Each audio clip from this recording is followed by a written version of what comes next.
Truly a big day for Doug Kaufman, a great day for Know the Cause, a wonderful day for each and every one of you, because a gentle man, if there's ever a man that put the gentle in gentleman, it is my guest today. Tullio Simonccini is a medical doctor.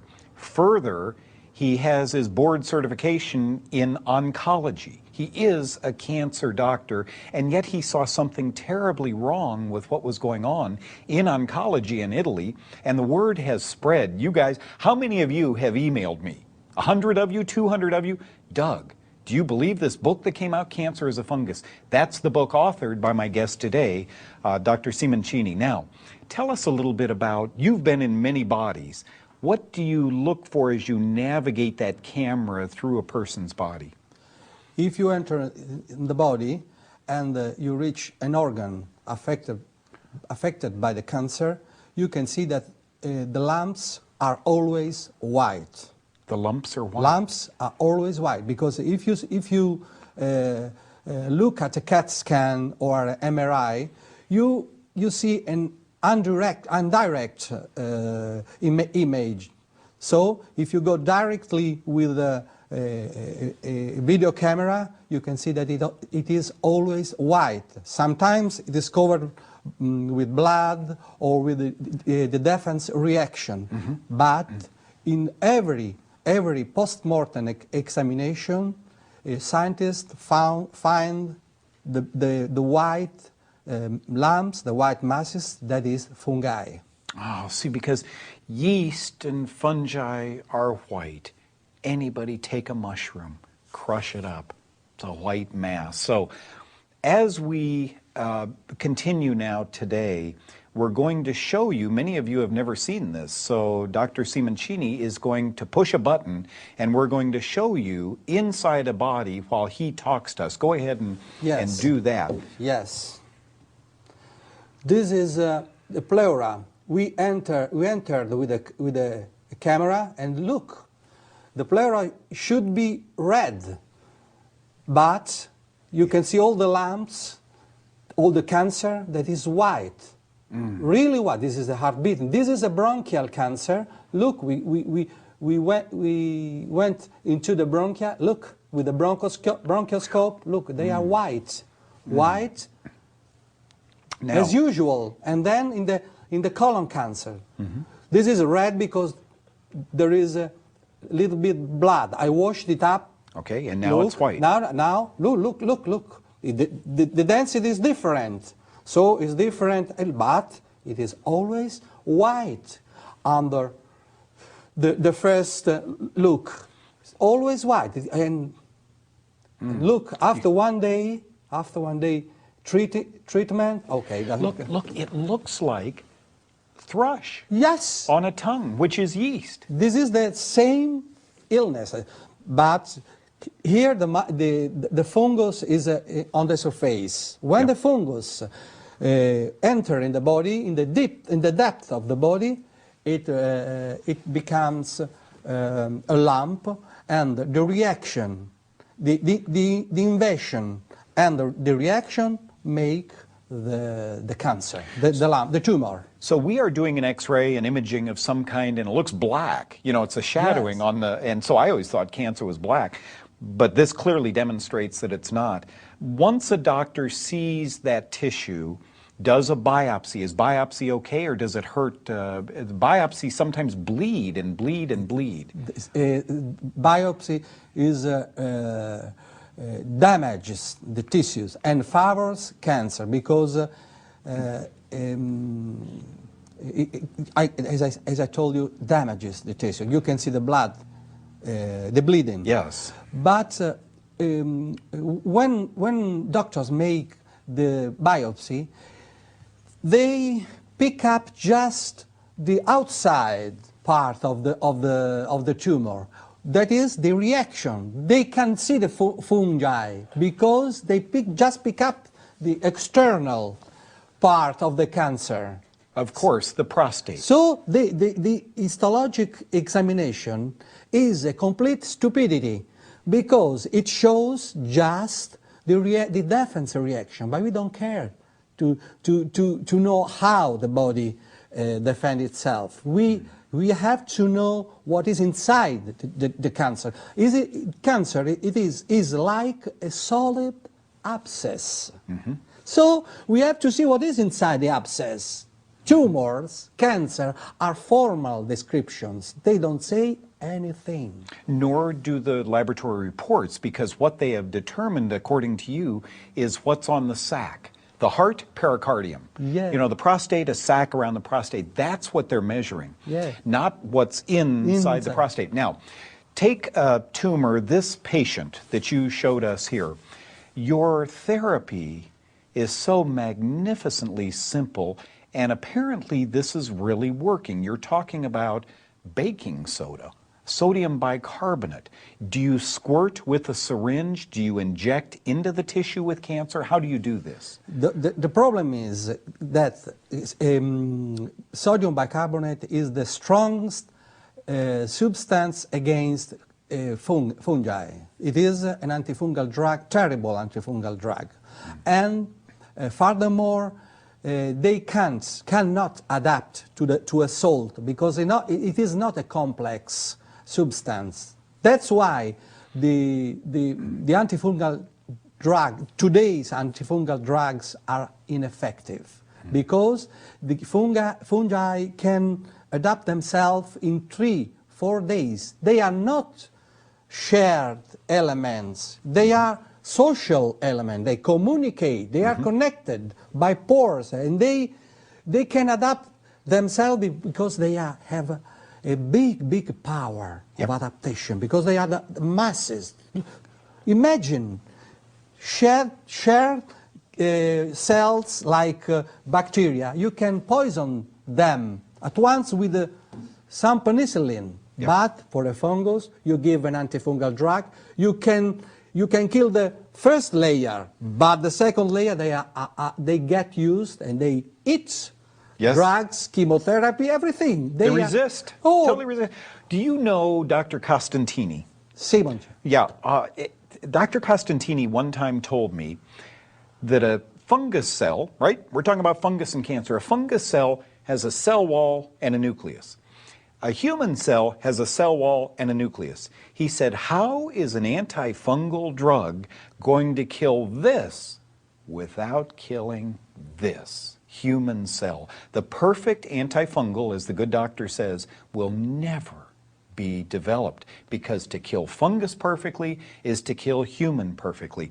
While we're on that road, I wonder what cancer statistics really are. When I was writing my book, The Germ That Causes Cancer, I'm sure when Dr. Simonccini was writing his book, difficult to find statistics.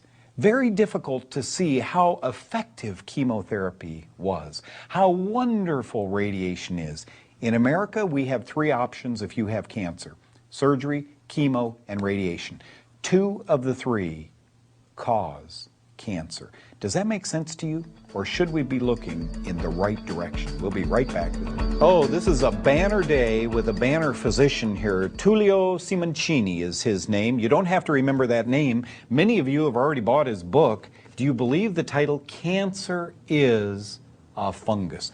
Not maybe cancer causes some fungus. Not in the next 10 years we'll figure out what causes cancer. Cancer is a fungus. Dr. Simonccini is able to liberate the solid tumor, which I can't do, folks. I'm not a physician. I could never, working with all of these poor people with their doctors, I could never say, I have an idea. Why don't we liberate the lump? Why don't we get the lump? And sure enough, we retract, we go in, it's white. It's white. Yeast is white. So we get inside the tumor, and then let's do something that would change the pH very quickly. This is an acid-growing mass. Let's make it alkaline. Sodium bicarb. It's about 12 cents. Let's do that.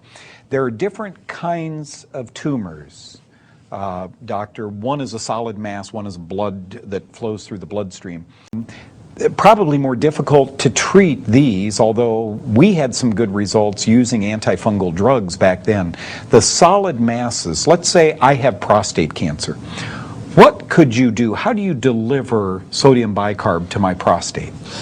The problem is that sodium bicarbonate is effective if you can put in contact the sodium bicarbonate with the cancer. Okay. So you have to reach the cancer directly in the depth of the organism. So if you want to reach the prostate cancer, you have to locate before a catheter in the artery, the potenda artery or hypogastric artery that reaches the prostate. Then you can administer through a port cat connected to the catheter the sodium bicarbonate directly to the prostate and kill fungi, because the concentration of the salt is very high, because you used the artery that is directly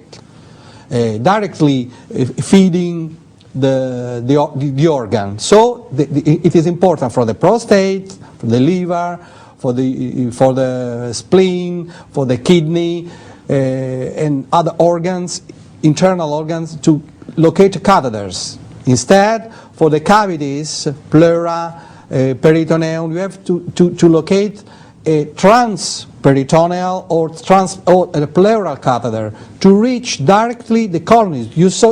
Have you seen the white lumps? Yes. If you wash the pleura, I have the result after 1 week. After 1 week, I can show you, all the pleura was red, and the lumps disappeared in 1 week. The pleura is amazing how it regressed, the cancer in the pleura. So this is a pleural cavity cancer.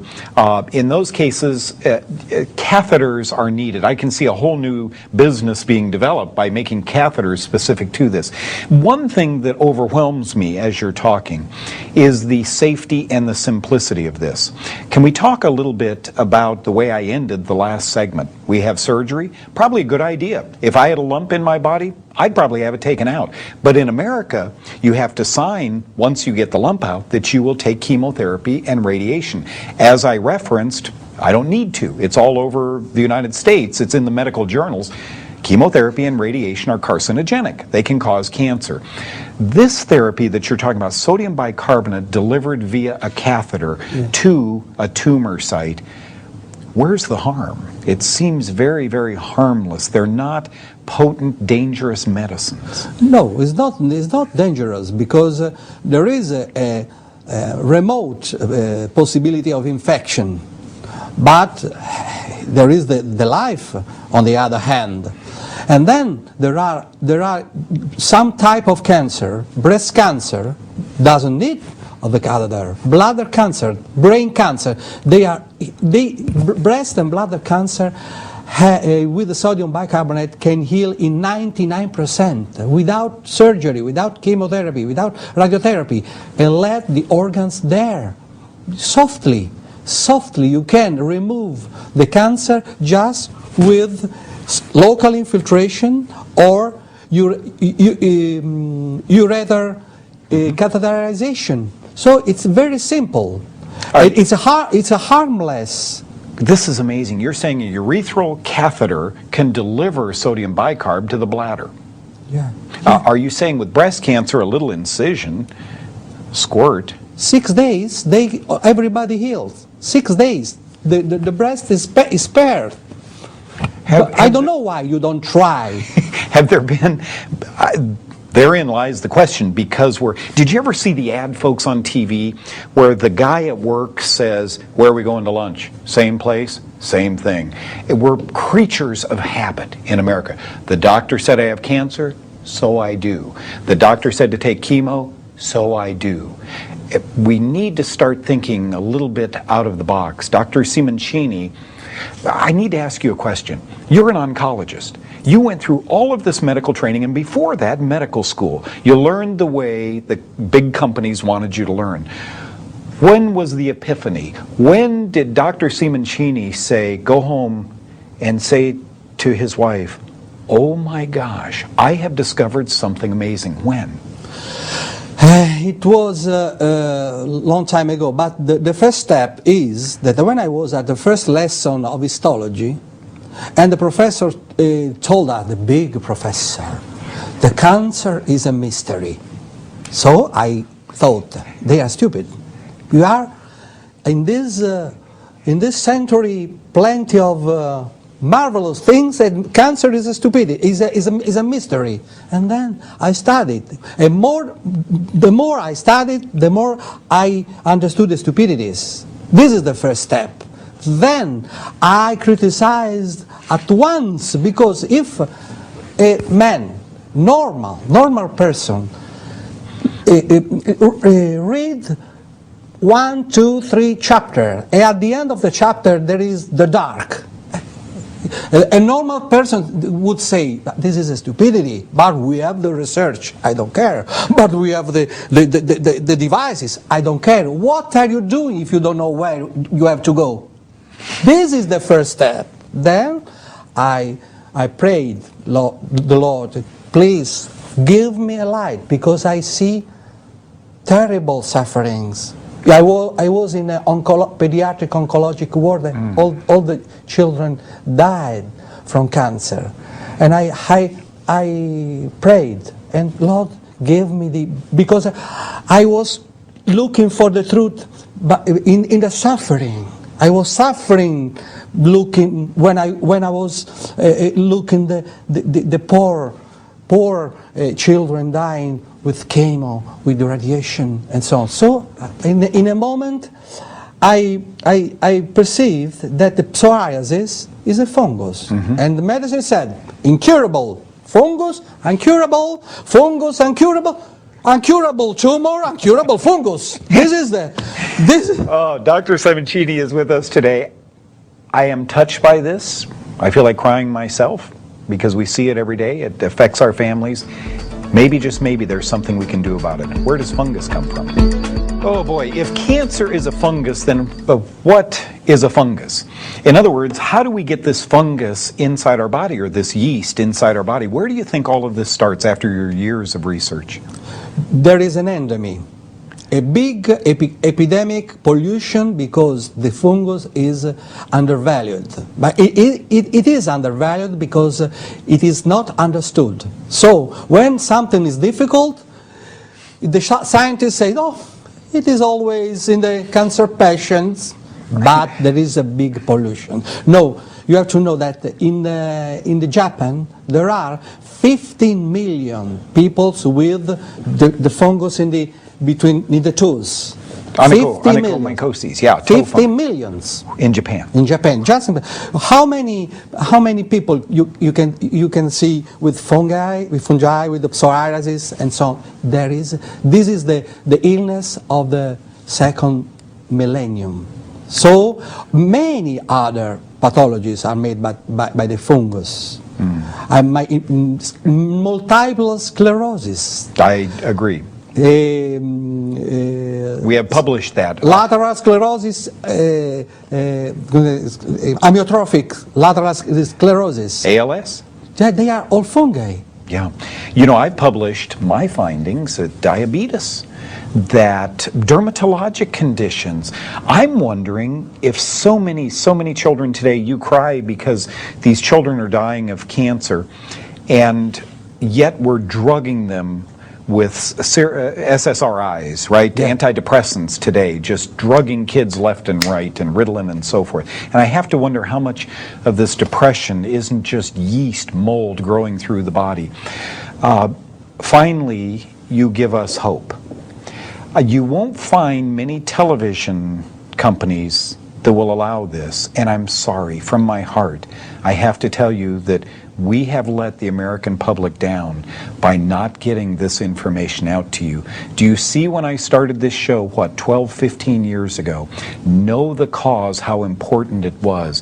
Did you see the cancer today on the screen? Have you ever seen cancer before? Did you know cancers are white? Now you know why. Cancer is a fungus.